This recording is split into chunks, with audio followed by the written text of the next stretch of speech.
ప్రతి విజయం వెనుక ఉంటుందో మహిళ వెలుగుల్ని పంచి కరిగే కొవ్వొత్తిలా ఆ వెలుగే సత్యం శివం గుర్తిస్తే నీదే జయం ఒక మగువ శాపంతో పసివాడే గగనం ఒక మహిళా శపథంతో కొణికిల్ది భువనం మధురం నీ చరితం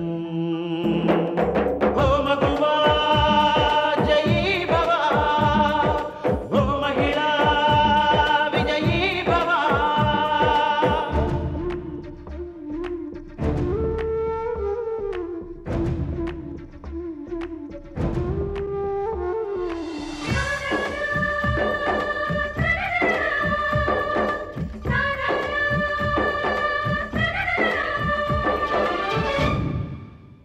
మాటతో ఒక్కనాటికి రాదు రాదు జయము చిత్తశుద్ధితో చెమట ఓడ్చితే అందదా విజయము పిడుగురాలిన అడుగు ముందుకు వేయుటే ధైర్యము మనసు చూపిన మార్గ మొదలక సాగని పయనము అంతులేనిది నీ సహనము సాటి లేనిది నీ త్యాగము బతుకు బాటలో మలుపు మలుపున ఎన్ని ఆటుపోటులో గెలుపే నీ ధ్యేయం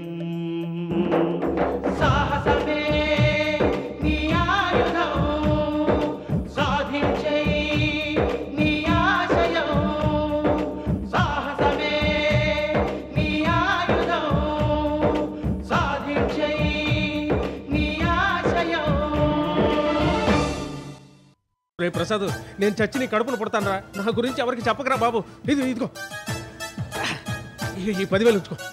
2 లక్షలు నా దగ్గర నిలబెట్టి గుంజి ముష్టి 10,000 నా మొహన్ కొడతావా? ఎగైనయ్యా బాబు, నెమ్మదిగా నీ బాకీ తీర్చుకుంటాను. అందాక 10,000 ఉంచుకో ప్లీజ్, ఉంచుకోమంటుంటా. సరే, నెమ్మదిగా అంటే ఎలా ఇస్తావు? ప్రతి నెల ఎంతో కొంత ముట్ట చెప్తానయ్యా. మాట తప్పావు తాట తీసేయగల జాగ్రత్త. ఇదిగో ప్రసాద్, నీ డబ్బు ఎక్కడికి పోదు కానీ నువ్వు ఇంటికి రావడానికి వీల్లేదు. ఫోన్ చేయొచ్చా? అమ్మ బాబోయ్, అది రావడం కన్నా డేంజర్. నువ్వు రాను వద్దు, పోను వద్దు, నేనే నీకు టచ్లో ఉంటా. ప్రతి నెల ఫస్ట్ దాటకుండా నీకు ముట్ట చెప్తాగా. అన్న మాట కానీ తప్పావు డైరెక్ట్ గా పోలీసులతోనే చెప్తాను. అసలు నీ ఇలాంటి బొగ చేయించి కానీ నడి రోడ్లో పెట్టి ఉరి తీసిన పాపం లేదయ్యా. అమ్మ బాబోయ్.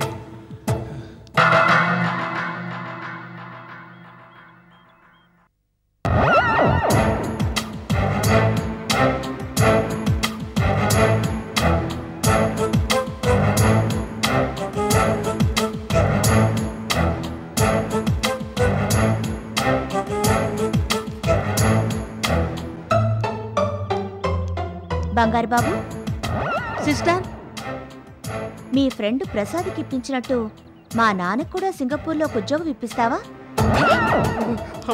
అమ్మా సీతమ్మ తల్లి, నేను అసలు ఇప్పుడు చాలా రిస్క్లో ఉన్నానమ్మా. ఇప్పుడు నేను సింగపూర్ పోలీసులు దొరికాను అనుకో, నా పని ఎన్కౌంటరే. ఇంకా నా పరువు మర్యాద అంతా గోవింద. నువ్వే నన్ను కాపాడాలమ్మా. ప్లీజ్ సిస్టర్, నువ్వే నన్ను కాపాడాలి. సిస్టర్, నువ్వు మాత్రం నన్ను కాపాడకపోతే నీ కళ్ళ ముందు ఆత్మహత్య చేసుకుంటాను.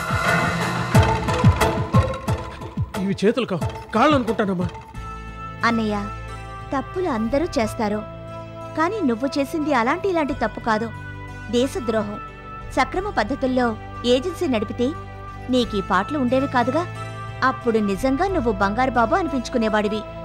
ఇప్పుడు నువ్వు అటు సింగపూర్కి ఇటు ఇండియాకి దొంగబాబువయ్యావు. అవును సిస్టర్, నువ్వు చెప్పింది కరెక్టే. సరే, జరిగిందేదో జరిగింది. ఇక నుంచైనా బుద్ధిగా ఉండు. ఉంటాను సిస్టర్. ఇది ఎవరి దగ్గర చెప్పవు కదా? చెప్పను, వెళ్ళు. Thank you sister. మాల్ని గుప్పెట్లో పెట్టుకొని ఈ ఇంట్లో తిష్ట వేస్తావా? ఇప్పుడు నీ చుట్టూ నా కుప్పెట్లో ఉంది.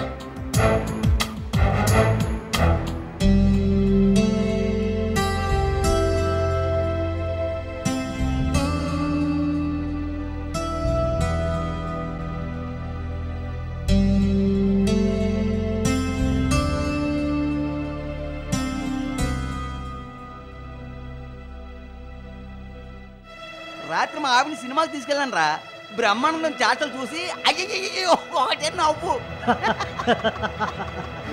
నవ్వు ఆపలేకపోయామంటే నవ్వురా.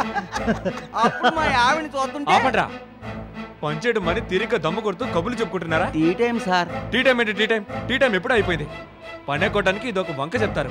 నీలాంటి వర్కర్లంతా ఇంతే. కోట్లు కొమ్మరించి ఈ వ్యాపారం చేస్తున్నాం, మిమ్మల్ని పోషిస్తున్నాం.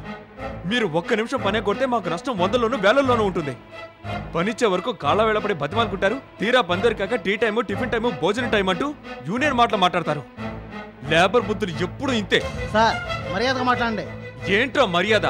మీలాంటి అలగా జనానికి మర్యాద ఇచ్చేదేంట్రా? చూడండి సార్, మీరు మాకు మర్యాద ఇస్తేనే మేము మీకు మర్యాద ఇస్తాం. మేము మనుషులమే సార్. ఏంట్రా బాగుతున్నావు? రేయ్, ఏంట్రా? వదలండి సార్, ఆగండి సార్, వదలండి ఆగండి. సార్, వదలండి సార్. మా వాళ్ళ మీద ఎందుకు చేసుకుంటున్నారు? చేసుకోవడం కాదు, చీరేస్తాను రాస్కల్స్ ని. అంత తప్పుడు పనులు మేము ఏం చేసామని? పని ఎక్కడం తప్పుడు పని కదా? టీ టైంలో కూడా పని చేయాలా? ఏంటో తలతిక్క సమాధానం. కేకలేసినంత మాత్రాన ఇక్కడ పనులు కావు. మీరు కొట్టినా తిట్టినా పడుంటానికి మేమేం కట్టుమానుసరం కాదు. మేము చేసేది ఎట్టి సేకరి కాదు. మేము కట్టబడుతున్నాం, మీరు కూలిస్తున్నారు. అనవసరంగా మా వాళ్ళ మీద చేసుకున్నందుకు మీరు క్షమాపణ చెప్పాలి. నేను మీకు క్షమాపణ చెప్పాలా? చెప్పి తీరాలి. చెప్పకపోతే చెప్పి తీరాలి. నేను చెప్పను. క్షమాపణ చెప్పాలి. చెప్పాలి. క్షమాపణ చెప్పాలి. నేను చెప్పను. తప్పకుండా. చెప్పాలి. క్షమాపణ చెప్పాలి. క్షమాపణ చెప్పాలి. క్షమాపణ చెప్పాలి.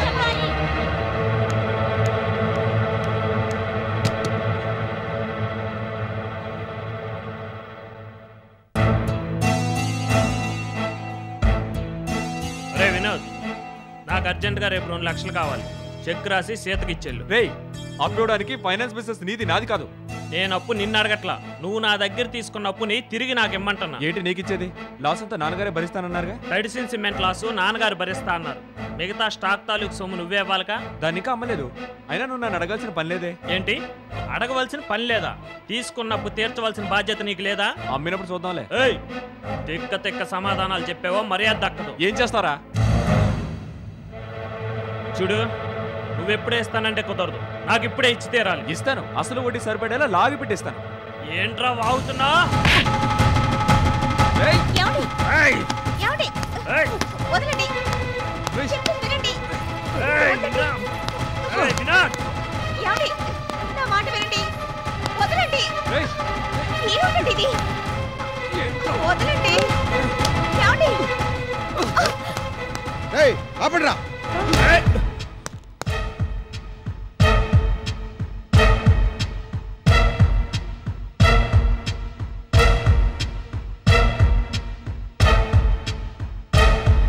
రేయ్, మంచి చెడ్డ లేకుండా ఊర కుక్కల పోటాడుకుంటున్నారేంట్రా? ఏమింది మీకు? తిన్నదరట్లేదా?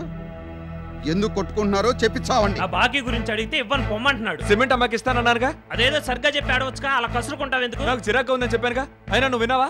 రేయ్, ఏంట్రా చిరాకు? ఆ కన్స్ట్రక్షన్ వర్క్ నా వల్ల కాదు. ఎండ వాన పగలు రాత్రి తిండి తిప్పలు లేకుండా పడుండాలి. పైగా 24 గంటలు ఇసుక ఇటుకల దగ్గర ఉండడంతో డస్ట్ అలర్జీ కూడా వచ్చింది. వర్కర్స్ తో పెద్ద హెడేక్ గా ఉంది. వాళ్ళనేమీ అనకూడదు, అనకపోతేనేమో పని కాదు.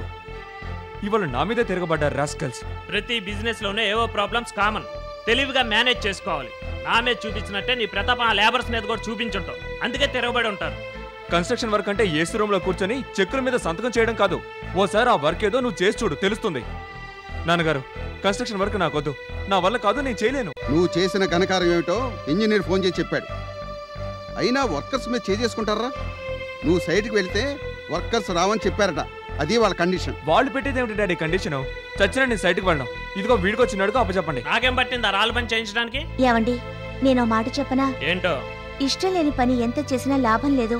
బలవంతంగా చేస్తే లాభాల మాట అటుంచి నష్టాలొస్తాయి, లేబర్స్తో గొడవలొస్తాయి. తనకా పనొద్దని మీ తమ్ముడు అంటున్నారు కదా, అందుకని మీ ఫైనాన్స్ వినోద్కిచ్చి ఆ కన్స్ట్రక్షన్ వర్క్ మీరు తీసుకోండి.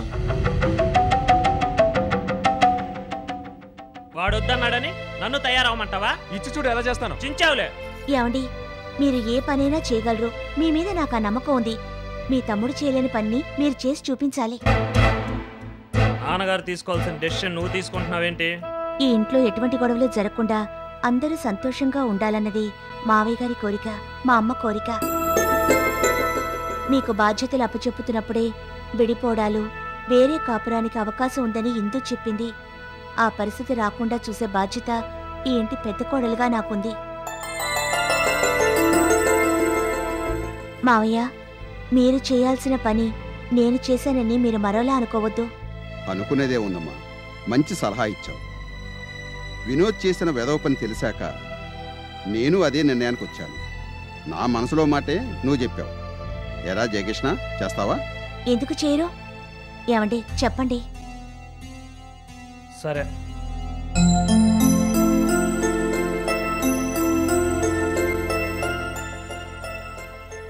అమ్మా లక్ష్మి, సీత జాతకం వల్ల ఈ ఇంటి కీడు జరుగుతుందన్న మూర్తి మాటలు పట్టుకొని సీత చేత వేరే కాపురం పెట్టిద్దామని చెప్పావు. చూసావా, ఈ సీత వల్లే ఇప్పుడు మన ఇంటికి మేలు జరిగింది.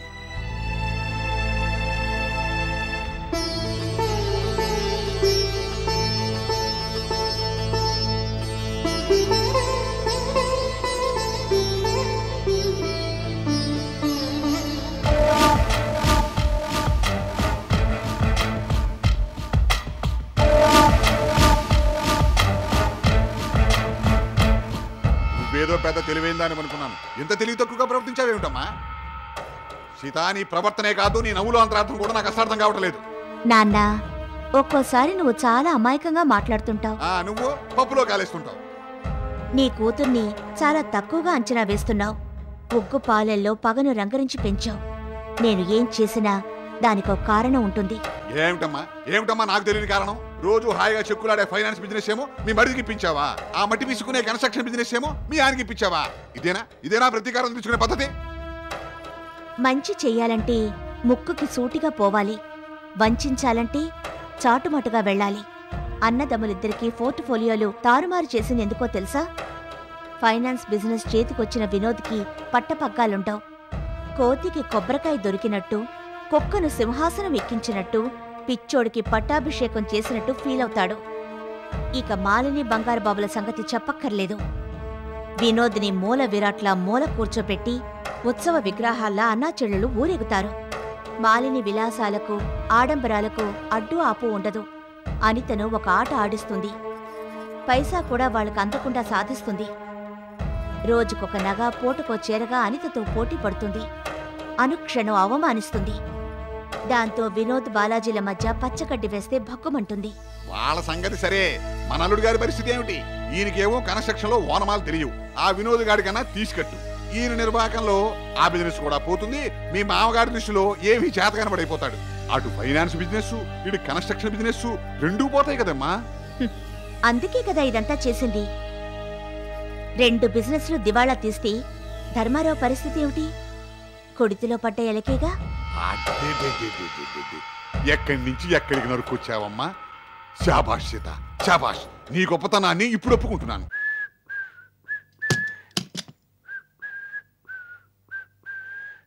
ఏమండి, కాళ్ళు నొప్పులు పుడుతున్నాయి. కాస్త ఇలా వచ్చి నా కాళ్ళు పట్టండి. ఏంటి ఏమన్నావు? నేను నీ కాళ్ళు పట్టాలా? అవును. కాళ్ళు పట్టడం కాదు, మళ్ళీగా నా మాట అన్నావో కాళ్ళు విరగొట్టగలను. జాగ్రత్త. ఏ పడితే ఏమైందంట? అసలు నేనెవరు? మగాణ్ణి, దట్టు నీ భర్తని. చెట్టంతా మొగుండు పట్టుకొని కాళ్ళు పట్టమని అడగడానికి అసలు నీకు నోరెలా వచ్చింది? How dare you? ఓహో, మీకు నొప్పి లేకపోయినా మేం కాళ్ళు పట్టాలి, వేళ్ళు పట్టాలి. కానీ నొప్పిగా ఉందండి, కాస్త కాళ్ళు పట్టండి అంటే మగాళ్ళ గురించి లెక్చర్ ఇస్తారా? చూడండి, భార్యని సుఖపెట్టేవాడు, గౌరవించేవాడే జీవితంలో పైకొస్తాడు. ముందు అది తెలుసుకోండి. ఏంటి అలా చూస్తున్నారు? నిన్నటిదాకా ఎండలో పడి ఉండే మిమ్మల్ని ఏసీ రూమ్ కి తీసుకొచ్చిందెవరు? నేను కదూ. సిమెంట్ ధూళి, మట్టి వాసన, డస్ట్ అలర్జీలతో హచ్ హచ్ అని తుమ్ములు దగ్గులతో ఉండే మిమ్మల్ని ఎంచక్క ఫైనాన్స్ కంపెనీలో రివాల్వింగ్ చైర్ లో కూర్చోబెట్టిందెవరు? నేను కదూ. కన్స్ట్రక్షన్ బిజినెస్ నుంచి మిమ్మల్ని తప్పించి లక్ష్మీ ఫైనాన్స్ మీకు వచ్చేలా చేసింది నేను కదూ. కాదు, దాని కారణం నువ్వు కాదు, మా వదిన. ఎస్, మా వదిన పట్టుబట్టబట్టే జయకృష్ణ గతిలా ఒప్పుకున్నాడు. ఆహాహాహాహా, ఏరు దాటి తెప్ప తగలేయడం అంటే ఇలాగే ఉంటుంది. సిమెంట్ కొని స్టాక్ చేస్తే అధిక లాభాలు వస్తాయని చెప్పింది మీ వదిన, నేనా? చెప్పావు, కానీ అందులో లాస్ వచ్చిందిగా. ఆ లాస్ కవర్ చేసుకోవడానికి ఫైనాన్స్ బిజినెస్ దక్కించుకోవడానికి లాస్ వచ్చే చేతగాని పనులు చేయమని సలహా ఇచ్చింది మీ వదిన నేనా? నేను చెప్పింది చెప్పినట్టుగా మీరు చేశారు, లేబర్ మీద చేసేసుకున్నారు. అందుకనే మార్పు జరిగింది. ఈ మార్పు కారణం నేనేనని ఇప్పుడైనా ఒప్పుకుంటారా? ఒప్పుకోక చేస్తానా? సరే, ఇలా వచ్చి కాళ్ళు పట్టండి. నేను పట్టను. పట్టకపోతే కట్టు. ఏంటి? సంసారం. అయ్యో బాబు. ఆహా ఆహా, మీరు ఇలా పడుతుంటే ఎంత హాయిగా ఉందో. ఉంటుంది ఉంటుంది, పీక పిసిగితే ఇంకా హాయిగా ఉంటుంది. బెడ్ మానేసి పట్టు మ్యాన్. ఏమిటి అలా గట్టిగా నొక్కుతున్నావు? మెల్లగా మెత్తగా సుకుమారంగా పట్టాలి. ఆ అలా అలా. ప్రతి పురుషుని విజయం వెనుక ఒక స్త్రీ ఉంటుంది. ఆ స్త్రీ కాళ్ళు పట్టమంటుంది. అబ్బా, చెప్పేది విను మ్యాన్. నీ వెనుక నేనున్నాను. ఇక నుంచి ప్రతి విషయంలోనూ ఫాలో అయిపో. పోతాను. మనం బాగుపడ్డానికి రైట్ టైం ఇదే. దీన్ని మనం సద్వినియోగం చేసుకోవాలి. నా సామి రంగా, ఇప్పుడు అనిత సంగతి తేలుస్తాను. దాని పొగరు కత్తిరించేస్తాను. నేను నగలు చీరలు కొనుక్కొని అది కుళ్ళి కుళ్ళి ఏడ్చి ఏడ్చి చచ్చేలా చేస్తాను. నువ్వింకా పంతం మానలేదా? పిచ్చుక మీద బ్రహ్మాస్త్రం దేనికంట? అది పిచ్చుకు కాదండి బాబు, రేచుకుక్కండి. దాన్ని ఎంత దూరంగా ఉంచితే అంత మంచిదండి. అవన్నీ నాకెందుకు? మీరు ఎలా పడతారో పడండి. హలో, ఎక్కడికి వెళ్తున్నారు? పట్టండి. ఇంకా నా కాళ్ళు నొప్పి తగ్గలేదు. ఇప్పుడు తగ్గుతుంది చూడు. స్వామి, నీకు నిత్య హారతులు ఇచ్చే సుఖమే ఉంది. నీ పేరిట ఉపవాసాలుండే ఉపయోగమే ఉంది. పోయింది, అంతా పోయింది. లక్ష్మీ ఫైనాన్స్ బిజినెస్ మాలికే దక్కింది. అనిత, అనిత, నీకు గుడ్ న్యూస్. మనకు రాదనుకున్న ఎక్స్పోర్ట్ బల్క్ ఆర్డర్ మన చేతికి వచ్చింది. ఇదిగో స్వీట్ తీసుకో. అంతా పోయిందని నేను ఏడుస్తుంటే స్వీట్ ఏంట్రా స్వీటు? నీకేమైనా పిచ్చెక్కిందా? అవును, ఇంకొన్ని రోజుల్లో నిజంగానే పిచ్చెక్కేట్టుంది. అసలు ఏం జరిగిందో వివరంగా చెప్పు అనిత. ఫైనాన్స్ బిజినెస్ మాలిని చేతిలోకి వెళ్ళిపోయింది. ఓహో, అదే నీ బాధ? బాధ కాక ఆనందమా? ఎవరి చేతికి ఫైనాన్స్ బిజినెస్ వెళ్ళకూడదు అనుకున్నాను, వాళ్ళ చేతికే వెళ్ళిపోయింది. ఏదో నీకు రావాల్సింది పోయినట్టుగా బాధపడతావేంటి? నాకు రాకపోయినా పర్వాలేదు కానీ ఆ మాలినికి దక్కినందుకు నేను తట్టుకోలేకపోతున్నాను. నేను ఏమైనా పర్వాలేదు కానీ ఎదుటివాడు మాత్రం బాగుపడకూడదు అన్నట్టుగా ఉంది నీ వరుస. రేయ్, సామెతలు చెప్పి నా కోపాన్ని పెంచకరా. ఇక నుంచి మాలికి పట్టపగాలుండవు, మిడిసి పట్టుకు లోటు ఉండదు. చీరలో బంగారం ఎడపెడకుంటుంది. పోటుకో రకం చెప్పున మెడ నిండా నగలు వేసుకుని నాకు ఫోర్స్ కొడుతుంది. అది తట్టుకోలేను బాబాయ్. తలుచుకుంటేనే అసూయ తన్నుకొస్తుంది. అసలు దీనంతటి కారణం నువ్వు మీ పెద్దనయ్య. ఇది మరీ బాగుంది. వినోద్కి ఫైనాన్స్ రావడానికి నేను మా పెద్దనే కారణం ఎలా అవుతాం? ముమ్మాటికి మీరిద్దరే కారకులు. మీ పెద్దనే అడిగిన వాడికల్లా అప్పులిచ్చి లాస్ చూపించారు. అందుకే ఇలా మార్పు జరిగింది. అదేం కాదు, మా చిన్నన్నయ్య కన్స్ట్రక్షన్ బిజినెస్ లో లాస్ చూపించి లేబర్ మీద చేయి చేసుకున్నాడు. దాంతో ఈ మార్పు జరిగింది. పోనీ ఆ చావు తెలివితేటలేవో నువ్వు చూపించావా? అబ్బే లేదే, మనకంత తెలివితేటలు ఎక్కడివి? దానికి నన్ను తప్పుపడుతున్నావా? అవును, మొదట్లో మీ అన్నదమ్ములు ముగ్గురికి వ్యాపారాలు పంచేటప్పుడు ఫైనాన్స్ బిజినెస్ మాలి చేతికి వెళ్ళకూడదని అదిగో ఆ దేవుడికి మొక్కున్నానా? మొక్కుకున్నావు. అదే గనుక జరిగితే నీ గుండు కొట్టిస్తానన్నానా? అన్నావు. నా మొక్కు ప్రకారం మాలికి ఫైనాన్స్ రాకుండా కన్స్ట్రక్షన్ బిజినెస్ దొరికింది. మరి నువ్వు గుండు కొట్టించుకున్నావా? లేదే. నువ్వు గుండు కొట్టించుకోకపోవడం వల్ల తిరిగి ఆ బిజినెస్ మాలికే దక్కింది. పోనీ ఇప్పుడు కొట్టించుకోమంటావు గుండు? నువ్వు కాదురా, నేను కొట్టించుకోవాలి గుండు. బాగుండదు అనిత, నీ గ్లామర్ అంతా పోదు. చూడు, ఇంజనీర్ గారు ఇక్కడే ఉన్నాడు. ఆపా దిగమ్మా.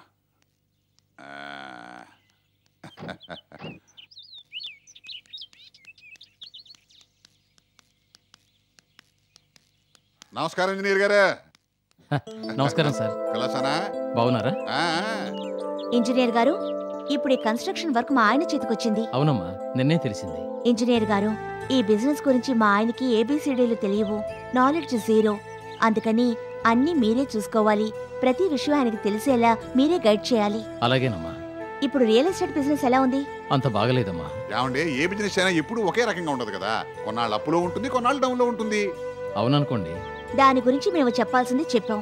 మీ జాగ్రత్తలో మీరుండండి. మా ఆయనకి మీ పూర్తి సహకారం అందించండి.